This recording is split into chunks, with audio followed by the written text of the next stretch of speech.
إن الحمد لله نحمده ونستعينه ونستغفره ونعوذ بالله من شرور أنفسنا ومن سيئات أعمالنا.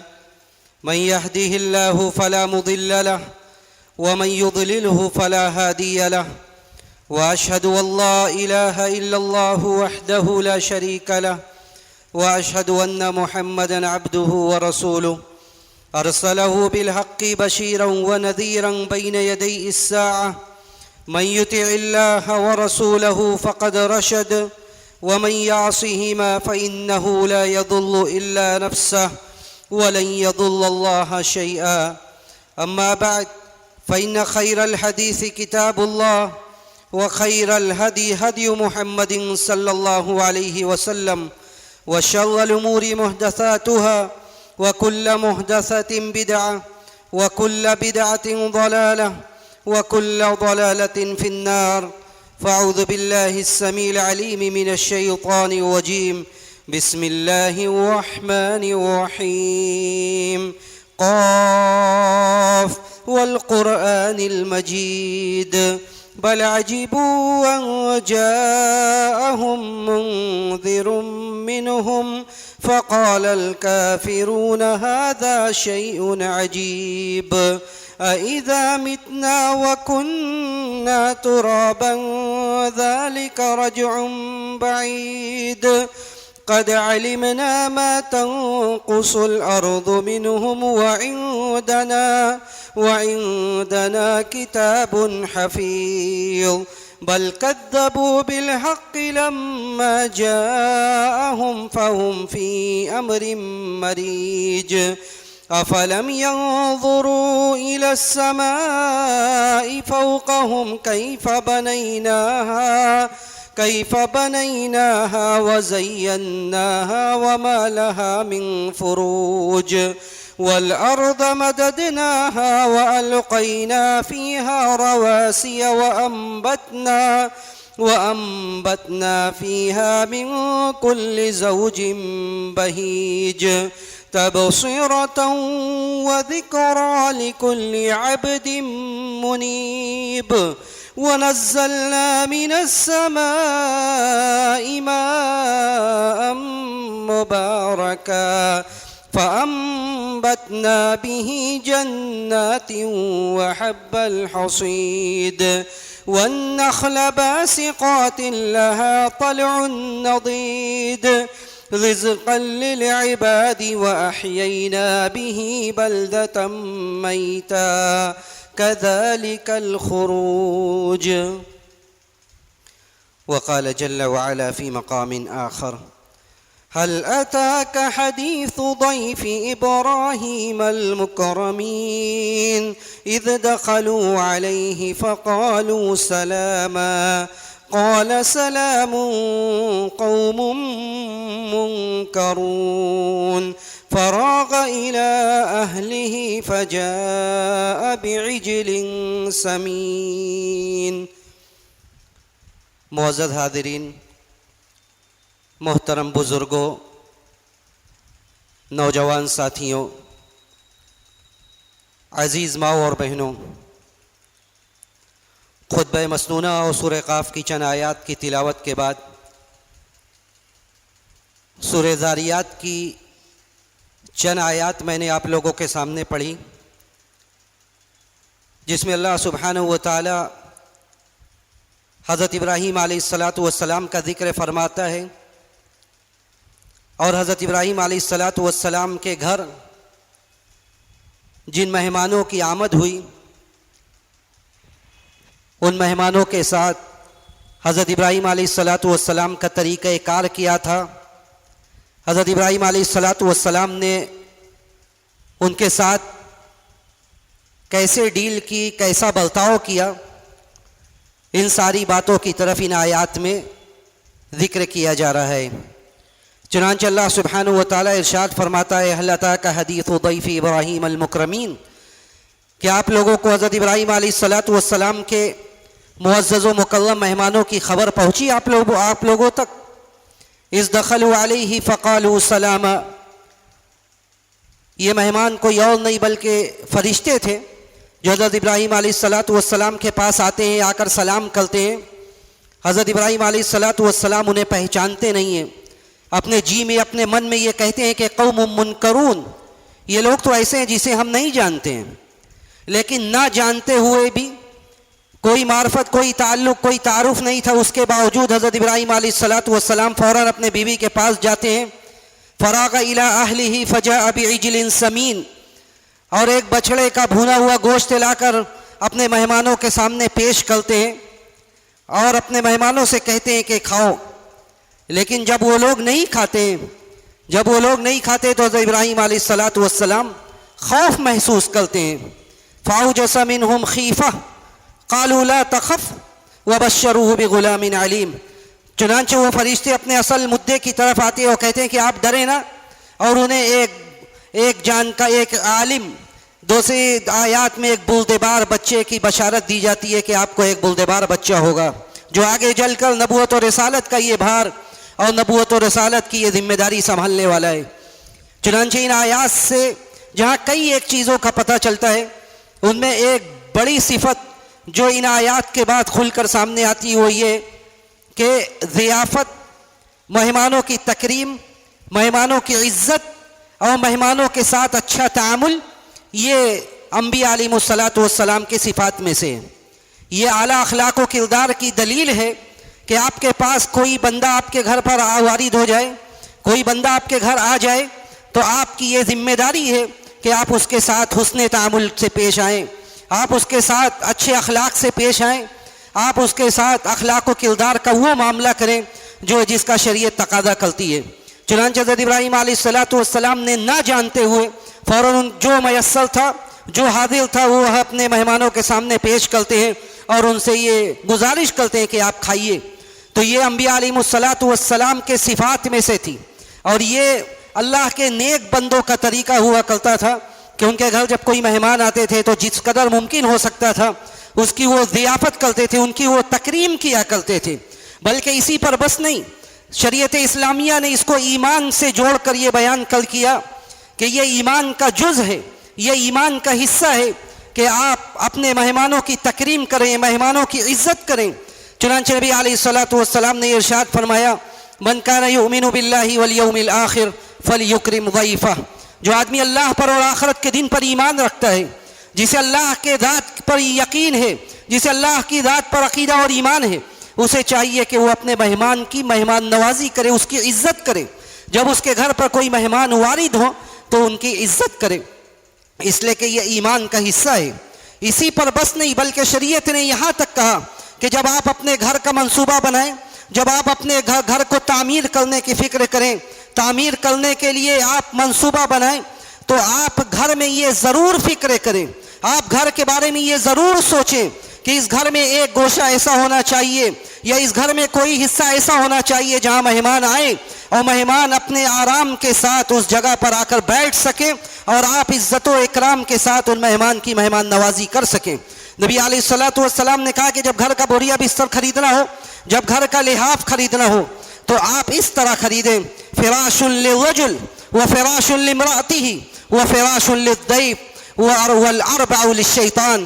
آپ نے کہا کہ دیکھو 4 طرح کا بستر ہوتا ہے، 4 طرح کے لحاف ہوتے ہیں، ایک تو تمہارے اپنے لیے، ایک بستر تمہارا اپنا بستر، دوسرا بستر تمہارے بیوی کا بستر، والثالث للضيف، اور تیسرا بستر تمہارے مہمان کا ایک بستر ہونا چاہیے۔ یعنی آپ جب بھی گھر کا منصوبہ بنائیں، آپ جب بھی گھر کی تعمیر کی فکر کریں تو اس میں ایسا کوئی نہ کوئی گوشہ ہو جس گوشے میں آپ مہمان کو ان کی عزت دے سکیں۔ اور آپ نے کہا کہ زیادہ فضول خرچی بھی نہ ہو، واللہ بیول الشیطان، کہ 3 تو ہے، چوتھا یہ شیطان کا حصہ ہے، چوتھا یہ شیطان کا حصہ ہے، چوتھے کے لیے کوئی جگہ نہیں ہے، بلکہ چوتھا یہ فضول خرچی کے زمرے میں آ جاتا ہے۔ تو شریعت اسلامیہ نے اتنی ترغیب دی، یہاں تک کہ نبی علیہ السلام نے کہا کہ دیکھیے مہمانوں کا یہ حق ہے، اگر آپ کے گھر کوئی مہمان آ جائے تو وہ 3 دنوں تک تو رہ سکتا ہے، 3 دنوں تک وہ رہ سکتا ہے، اس کا یہ حق ہے۔ اگر 3 دنوں کے بعد آپ اپنے خوشی سے اسے رکھتے ہیں اپنے پاس تو یہ تو آپ کے لیے بطور صدقہ ہے، لیکن 3 دن تک اس کا حق ہے۔ بلکہ یہ بھی علماء نے ذکر کیا، علماء نے یہ ذکر کیا کہ اگر کسی ایسے بخیل کے پاس مہمان وارد ہو جائے جو اپنے بخل کی وجہ سے مہمان نوازی نہیں کر رہا ہے، تو یہ مہمان کا حق ہے کہ وہ زبردستی اپنی مہمانداری کا جو حق ہے وہ اس سے لے لے. جو زبردستی مہمانداری کا جو حق ہے وہ اس سے لے لے. کیسے زبردستی لے لے؟ امام احمد رحمہ اللہ اور دوسرے علماء نے یہ بات ذکر کی کہ وہ مہمان، اگر کوئی باغ ہے شہر میں، اگر اس کے علاقے میں کوئی باغ ہے، وہ باغ کے اندر جائے، اسے جو آم ملے، جام ملے، جو بھی ملے، وہ اس سے آسودگی کے ساتھ اپنا پیٹ بھرے، اور کسی کو یہ مجاز نہیں ہوگا، کسی کو یہ اختیار نہیں ہوگا کہ وہ اس سے پوچھے اس پر، اس لیے کہ شریعت نے اسے یہ گنجائش دی ہے، شریعت نے اسے یہ حق دیا ہے کہ وہ اپنا حق لے. تو امام احمد نے کہا کہ زبردستی جائے اور جو کچھ بھی ملے وہ اس سے اپنا پیٹ بھرے، پیٹ بھرنے تک اسے یہ اختیار ہے. اس لیے کہ نبی علیہ الصلوۃ والسلام نے کہا کہ 3 دنوں تک رکھنا یہ مہمانوں کی مہمانداری کا حق ہے. اگر کوئی نہیں رکھتا ہے تو وہ مجرم ہے، اور ایسا آدمی اگر کوئی زبردستی جا کر کھاتا ہے پیتا ہے تو اس سے کوئی پوچھ نہیں سکتا. اگر کوئی عربی ادب سے دلچسپی رکھتا ہے تو زمانے جاہلیت میں جب اسلام نہیں تھا، اس وقت کے اشعار میں، اس وقت کے ادب میں، اس وقت کے لٹریچر میں آپ کو اکثر و بیشتر ایسے اشعار ملیں گے، اکثر و بیشتر ایسی باتیں ملیں گی کہ جہاں وہ فخر کرتے تھے، اس بات پر فخر کیا کرتے تھے کہ ہم تو وہ قوم ہے کہ جب کوئی آتا ہے مہمان تو ہم اس کی بھرپور مہمان نوازی کرتے ہیں، اور دوسروں کی مذمت کرتے ہوئے، اپنے حریف کی مذمت بیان کرتے ہوئے کہتے تھے کہ یہ تو ایسے لوگ ہیں جو مہمان نوازی نہیں کرتے. بلکہ یہاں تک کہتے تھے کہ ہم تو ایسے لوگ ہیں کہ ہمارے علاقوں میں جب مہمان آتے ہیں تو ہمارے کتے بھی مہمانوں کو پہچانتے، وہ بھونکتے نہیں ہیں، اور جب ہمارے حریف کے یہاں جو دوسرے لوگ ہیں، جو ہمارے دشمن ہیں، ان کے یہاں مہمان نوازی کا یہ عالم نہیں ہے. جب ان کے یہاں مہمان جاتے ہیں تو کتے بھونکنے لگتے ہیں دیکھ کر. تو اسی لیے کہتے تھے کہ اکرم الضیف وتلقی، اکرم الضیف، کہتے تھے کہ مہمان کی مہمان نوازی کیجئے اور ایسے مسکراتے ہوئے چہرے سے ان سے ملاقات کیجئے. فذاک من شیم الکرام واخلاقہم، فذاک من شیم الکرام واخلاقہم، یہ آپ کے اور بزرگوں کے، بڑے لوگوں کے، اعلیٰ ظرف والوں کے اچھے اخلاق کی یہ دلیل ہے کہ جب وہ جاتا ہے تو اس کی مہمان نوازی ہوتی ہے، اسی لیے قرآن نے ان لوگوں کا بھی ذکر کیا، اور ان لوگوں کا ذکر قیامت کی صبح تک کیا جائے گا جن لوگوں نے مہمانوں کو ان کا حق نہیں دیا. نبی علیہ الصلوۃ والسلام کے ساتھیوں میں سے، انبیاء کی جماعت میں سے ایک نبی حضرت موسیٰ علیہ الصلوۃ والسلام گزرے. حضرت موسیٰ کا ذکر سورہ کہف کے اندر تفصیل سے کیا گیا، موسیٰ اور خضر علیہ الصلوۃ والسلام کا. موسیٰ اور خضر پہنچتے ایک ایسی بستی میں جہاں ان کی مہمان نوازی نہیں ہوتی. اللہ نے یہ واقعہ ذکر کیا اور کہا کہ حتیٰ اذا اتیا اہل قریۃ استطعما اہلہا فابوا ان یضیفوہما فوجدا فیہا جدارا یرید ان ینقض فاقامہ قال لو شئت لاتخذت علیہ اجرا. کہ موسیٰ اور خضر پہنچتے ایک جگہ، وہ لوگ مہمان نوازی کرنے سے انکار کر دیتے ہیں. ایک دیوار ہوتی ہے جو دیوار گر رہی ہوتی ہے، خضر کے ہاتھ سے معجزہ ظاہر ہوتا ہے، خضر علیہ الصلوۃ والسلام اسے تھام لیتے اور وہ دیوار صحیح ہو جاتی ہے. صحیح بخاری میں یہ مذکور ہے کہ وہ دیوار سیدھی ہو جاتی ہے، صحیح ہو جاتی ہے. تو یہ واقعہ ذکر کر کے یہ اس بات کی طرف اشارہ کیا گیا کہ ان لوگوں نے مہمان نوازی نہیں کی تھی، اس لیے قرآن نے اس کو یاد رکھا اور کہا کہ وہ ایسی بستی تھی، ایسا گاؤں تھا جہاں لوگ مہمان نوازی نہیں کرتے. دیکھیے آج ہوٹل کا کلچر ہے. اگر شریعت کی یہ تعلیم نہ ہوتی تو آپ ذرا پیچھے جائیے، بلکہ آج کے زمانے میں بھی اگر آپ کا سفر ایسے گاؤں کی طرف ہو رہا ہے، ایسے بستیوں کی طرف ہو رہا ہے جہاں آپ کو ہوٹل نہیں مل رہا ہے، تو شریعت کی تعلیم یہ ابدی اور دائمی ہے الی قیام الساعہ. تو اگر آپ ایسی بستی میں گئے جہاں ہوٹل نہیں ہے تو آپ یہ مسلمان ہونے کی حیثیت سے یہ ذمہ داری بن جاتی ہے کہ ایک مسلمان دوسرے مسلمان کے کھانے پینے کا اہتمام کریں. اسی لیے شریعت نے یہ کہا. آج آدمی تعجب کر سکتا ہے کہ دوسرے کے اوپر بوجھ بننے کی کیا ضرورت ہے. بسا اوقات ہم بوجھ نہیں بلکہ یہ مجبوری بن جاتی ہے کہ آپ کو کہیں ہوٹل نہیں دستیاب ہے. تو شریعت نے کہا کہ 3 دن تک رکھنا، 3 دن تک کھلانا پلانا یہ اس کا حق بن گیا. اسی لیے نبی علیہ الصلوۃ والسلام زمانہ نبوت سے پہلے، نبوت کے زمانے سے پہلے بھی آپ کے اعلیٰ اخلاق و کردار کا چرچا تھا. اس وقت آپ کے جن اخلاق و کردار کا ذکر کیا جاتا ہے ان اخلاق و کردار میں مہمان نوازی بھی ہے۔ اما خدیجہ رضی اللہ تعالیٰ عنہ نے جب آپ غار حرا سے واپس گئے، غار حرا سے جب آپ واپس گئے، جن چیزوں کی طرف، جن اخلاق و صفات کی طرف خدیجہ رضی اللہ تعالیٰ عنہ نے خاص طور سے توجہ دی، خاص طور سے ذکر کیا، اس میں ایک یہ بھی تھی کہ انک لتصل الرحم، انک لتصل الرحم، آپ رشتہ داری کو جوڑتے ہیں، آپ رشتہ داری کو جوڑتے ہیں، آپ مہمانوں کو کھلاتے ہیں۔ انک لتصل الرحم وتقری الضیف، آپ مہمانوں کو کھلاتے ہیں، آپ مہمانوں کی مہمان نوازی کرتے ہیں۔ اس کا بھی ذکر نبی علیہ الصلوۃ والسلام کے اخلاق و کردار میں کیا گیا کہ آپ کے اخلاق کا ایک حصہ یہ بھی تھا کہ آپ مہمانوں کو کھلاتے ہیں، مہمانوں کو پلاتے ہیں۔ تو یہ نبی علیہ الصلوۃ والسلام کے اخلاق و کردار کی بڑی روشن دلیل تھی۔ اور نبی علیہ الصلوۃ والسلام نے صحابہ اکرام کی بھی تربیت ایسی ہی کی تھی۔ نبی علیہ الصلوۃ والسلام نے صحابہ اکرام کی تربیت بھی ایسی ہی کی تھی کہ صحابہ اکرام کے سامنے جب اس طرح کے معاملات ہوتے تھے، جب اس طرح کے مہمان آ جاتے تھے، تو صحابہ اکرام ان کی تربیت، صحابہ اکرام ان کا اکرام، صحابہ اکرام ان کی مہمان نوازی ایسے ہی کیا کرتے تھے۔ حضرت طلحہ رضی اللہ تعالیٰ عنہ مشہور صحابی رسول ہیں۔ نبی علیہ الصلوۃ والسلام کے سامنے کچھ مہمان آ گئے۔ آپ نے کہا کہ ان مہمانوں کی مہمان نوازی کون کرے گا؟ ان مہمانوں کی مہمان نوازی کون کرے گا؟ حضرت طلحہ کہتے کہ میں کروں گا۔ حضرت طلحہ رضی اللہ تعالیٰ عنہ بغیر پری پلان، بغیر بتائے ہوئے آپ مہمانوں کو لے کر اپنے گھر چلے جاتے ہیں۔ بغیر بتائے ہوئے آپ مہمانوں کو لے کر گھر چلے جاتے ہیں۔ گھر جا کر اپنی بیوی سے پوچھتے ہیں کہ کھانے پینے کا سامان ہے، کھانے کا کچھ ہے؟ کہا کہ صرف دیکھیے اتنا کھانے کا ہے کہ ان کھانوں سے آپ اپنے بچوں کا پیٹ بھر سکتے ہیں، ان کھانوں سے آپ اپنے بچوں کا پیٹ بھر سکتے ہیں۔ کہتے ہیں کہ دیکھو اب مہمان آ گیا ہے، حاضر ہے، نبی کے یہ مہمان ہیں، یہ نبی کے مہمان ہیں، اس لیے ان کی میزبانی کرنا، ان کی مہمان نوازی کرنا یہ ہماری ذمہ داری ہے۔ تو آپ دسترخوان لگائیے، جو کھانا گھر میں دستیاب ہے وہ کھانا لگائیے، اور جب کھانا لگ جائے تو چونکہ ہمارے کھانے کے لیے بھی نہیں ہے، اس لیے جب کھانا لگ جائے آپ بہانے سے چراغ کو گل کر دیجئے، بہانے سے لائٹ آف کر دیجئے۔ سامنے والا یہ سوچے گا کہ میزبان بھی میرے ساتھ کھانا کھا رہا ہے، لیکن ایسا ہوگا نہیں۔ چنانچہ ان کی بیوی ایسی ہی کرتی ہے، بچوں کو سلا دیتی ہے اور اپنے بچوں کو سلانے کے بعد خود بھی مہمانوں کے ساتھ کھانا نہیں ہوتا ہے۔ اس کے بعد نبی علیہ الصلوۃ والسلام کو بذریعہ وحی یہ خبر دی جاتی ہے، ابھی صبح ہوتی ہے، ابھی کسی کو اس بات کا علم نہیں ہوتا، لیکن نبی علیہ الصلوۃ والسلام کو بذریعہ وحی آسمان سے یہ خبر دی جاتی ہے کہ آپ کے صحابہ میں تو ایسے بھی لوگ ہیں جو اپنے پیٹ کو کاٹ کر اپنے مہمانوں کی مہمان نوازی کرتے ہیں۔ کہا نبی علیہ الصلوۃ والسلام جب صبح ابو طلحہ آتے ہیں تو آپ کہتے ہیں کہ ضحک اللہ من صنیعکما، اللہ تمہارے ان کام سے اللہ مسکرا بیٹھا، اللہ نے تمہارے اس کام پر اتنا خوش ہوا کہ اللہ مسکرانے لگا۔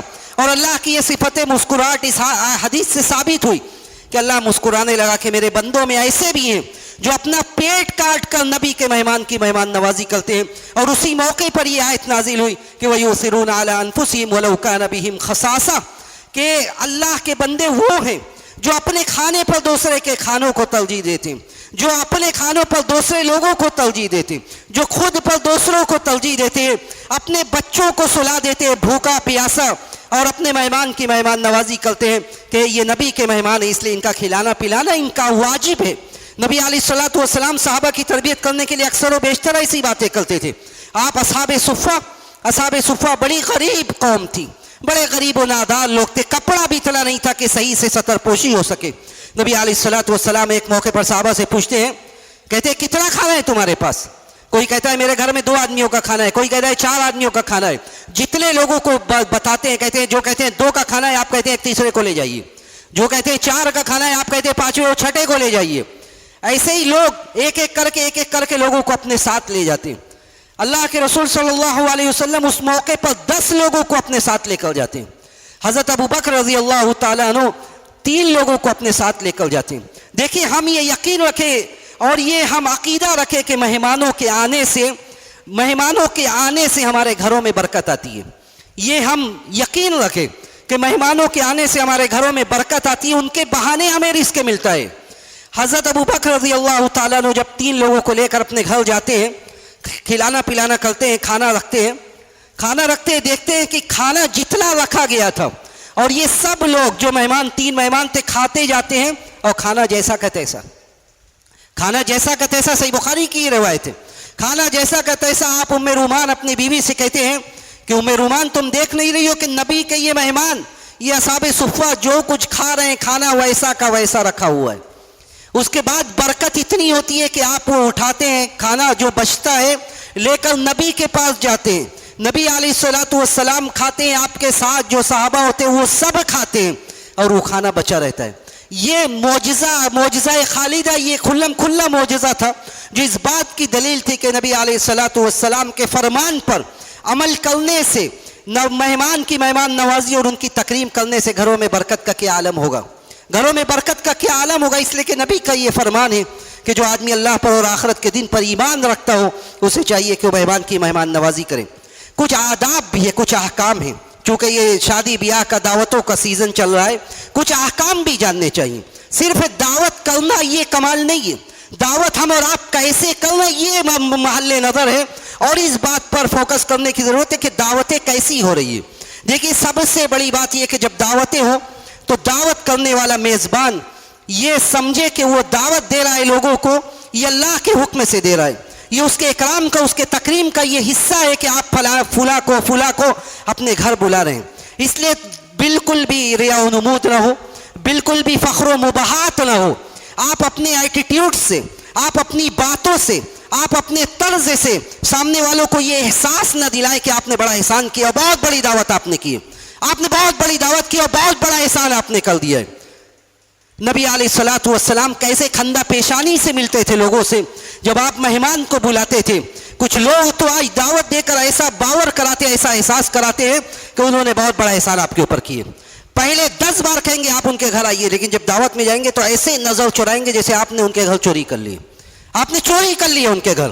یہ اکرام کا اور یہ مہمان نوازی کا طریقہ اور تقاضا نہیں ہے۔ آپ جب بلائیں تو آپ پورا اس کا وہ حق دے جو حق اسے شریعت نے دیا ہے۔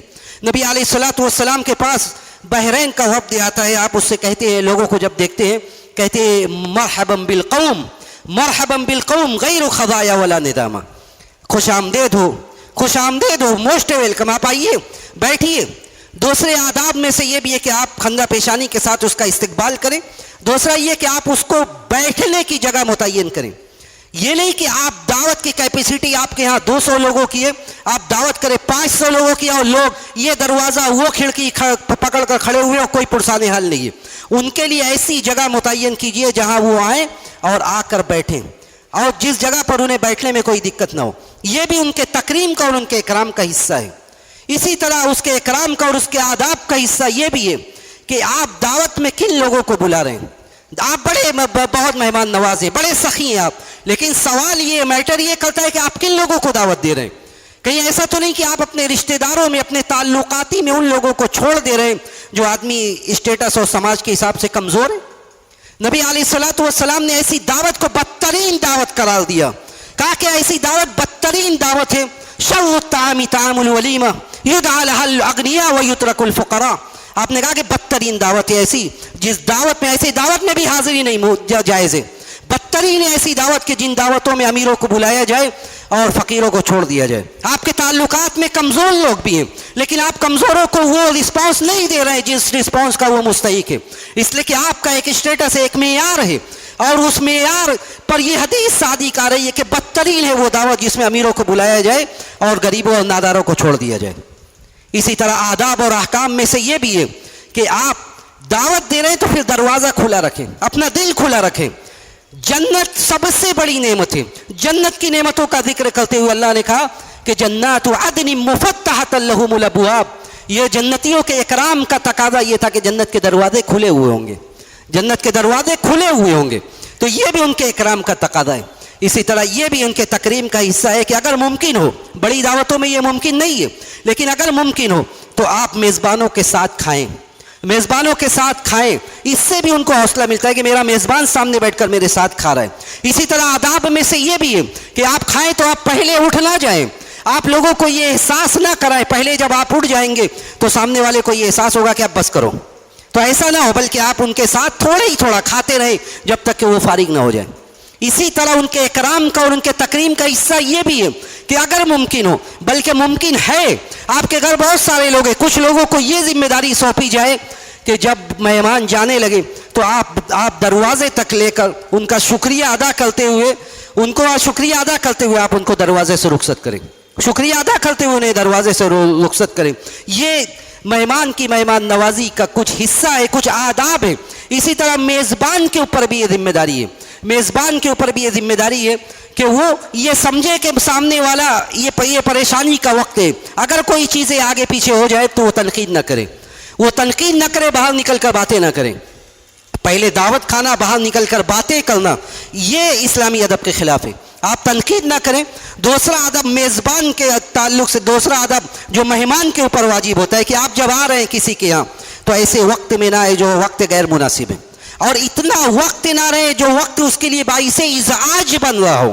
یہ آج دیکھنے میں بہت آتا ہے، کسی لون میں دعوت ہے، سامنے والا بیچارہ میزبان خود پریشان ہے، کھانا ہو گیا ہے، اب لوگ ایک آئس کریم کے چکر میں اس کی پوری دعوت خراب کیے ہوئے ہیں، اب ایک آئس کریم کے چکر میں پوری دعوتیں خراب کیے ہوئے، بھیڑ ہے، وہ سوچ رہا ہے کسی طرح لوگ آگے پیچھے ہوں تو دوسرے لوگوں کو موقع ملے، لیکن لوگ اپنی جگہ پر ٹس سے مس ہونے کے لیے تیار نہیں ہیں۔ تو آپ جب آئے آپ سامنے والے کا خیال کریں۔ حضرت زینب رضی اللہ تعالیٰ عنہ کے ولیمے میں، حضرت زینب کے ولیمے میں جب صحابہ اکرام آ گئے، آ کر بیٹھ کر گپ لگاتے رہے، اللہ نے تنبیہ کرنے کی ضرورت محسوس کی، کہا کہ یہ مسئلہ ایسا ہے کہ تنبیہ ہونی چاہیے، کہا کہ یا ایھا الذین آمنوا لا تدخلوا بیوتا غیر بیوتکم حتی تستأنسوا، کہا کہ اے ایمان والو، یا ایھا الذین آمنوا لا تدخلوا بیوت النبی الا ان یؤذن لکم الی طعام غیر ناظرین اناہ ولكن اذا دعيتم فادخلوا فاذا طعمتم فانتشروا ولا مستانسین لحدیث۔ نبی صلی اللہ علیہ وسلم بڑے باحیا تھے، لوگ آگے صحابہ اکرام بیٹھ کے کھانا کھا لیے، کھانا کھا کے بیٹھ کے گپ شپ کر رہے ہیں، باتیں کر رہے ہیں، اللہ کو یہ چیز، یہ عمل پسند نہیں آیا۔ اللہ نے آیت نازل کی، کہا کہ جب کہیں دعوت دی جائے، جس وقت پر بلایا جائے اس وقت پر جاؤ، کھا پی کر جب وقت ختم ہو جائے رخصت ہو جاؤ۔ فَإِذَا طَعِمْتُمْ فَانْتَشِرُوا، کھا لو تو پھر لوٹ جاؤ، پھر بیٹھ کر انتظار نہ کرو، باتیں نہ کرتے رہو، پھر بیٹھ کر انتظار نہ کرو، باتیں نہ کرتے رہو، اس لیے کہ یہ چیز نبی کو بھی تکلیف دیتی ہے اور ہر میزبان کو بسا اوقات تکلیف دیتی ہے۔